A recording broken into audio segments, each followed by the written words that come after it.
من كان يرجو لقاء الله فإن أجل الله لآت وهو السميع العليم.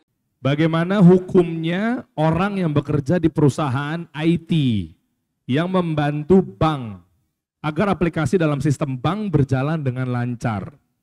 Saya takut harta dan gaji saya termasuk harta yang haram karena membantu sistem ribawi.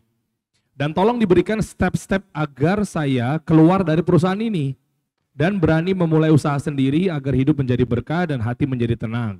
Karena harta yang saya berikan bukan untuk saya sendiri, melainkan untuk keluarga dan orang lain. Terima kasih Ustaz. Fadhal Ustaz, barakallahu fikum.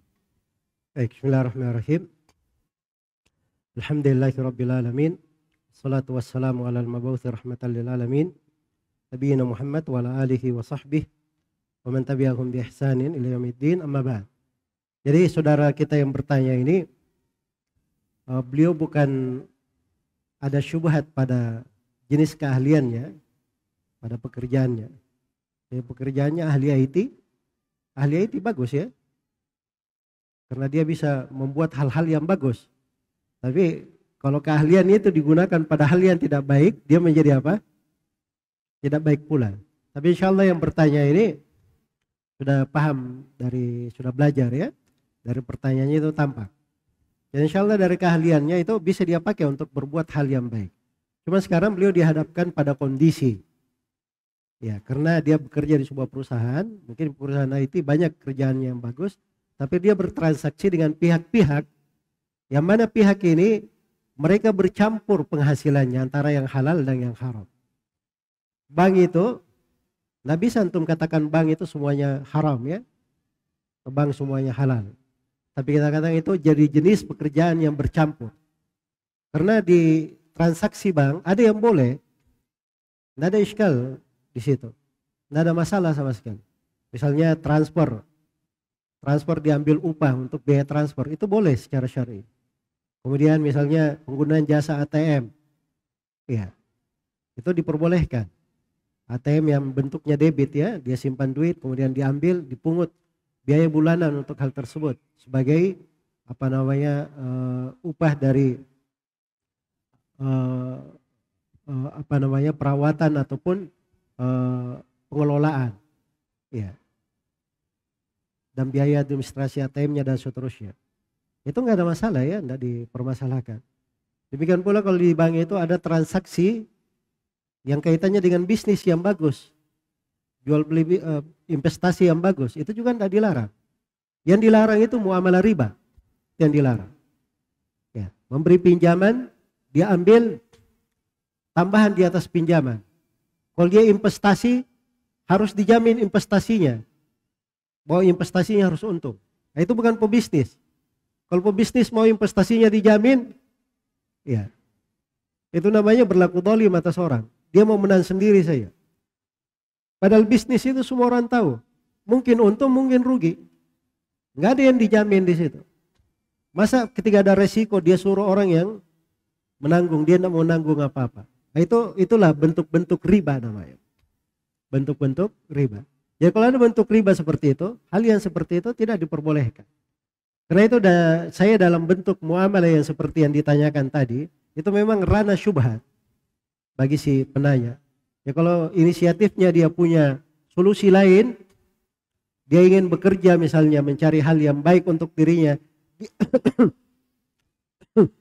dia bisa pilih klien atau dia pilih customer yang bagus untuk dia sendiri secara pribadi, maka itu lebih baik untuk dirinya. Ya, wallahu ta'ala alam. Berarti resign Ustaz? Hah? Resign? Nah, saya nggak mau bilang resign pada hal-hal yang seperti ini. Saya kan dia bilang kalau mau bikin dirinya untuk dirinya sendiri usaha pribadi, saya doakan supaya diberi kelancaran. Itu tentunya lebih bagus. Tapi kalau saya suruh resign juga saya nggak berani untuk berkata seperti itu. Iya. Saya pernah tanya guru saya Syekh Shalal Fauzan. Ini supaya antum kasih saya kasih gambaran ya, bagaimana menjawab pertanyaan-pertanyaan itu. Kadang saya melihat sebagian orang menjawab pertanyaan itu jawabannya terlalu sadis menurut saya. Ya. Ada Ustaz, yang langsung Jauh nyuruh Ustaz dari- juga ada Ustaz. Sangat jauh dari rahmat agama ini. Ya. Apa hukum gini? Kamu keluar, jangan di situ. Ya masalah keluar itu gampang. Tapi kadang melekat pada dia ada keluarganya, ada hal yang lain. Itu kan diperhitungkan semua oleh orang yang menjawab. Nggak sembarangan gitu. Jadi saya tanya ke guru saya Syekh Shalal Fauzan. Apa hukum pajak yang diambil oleh negara?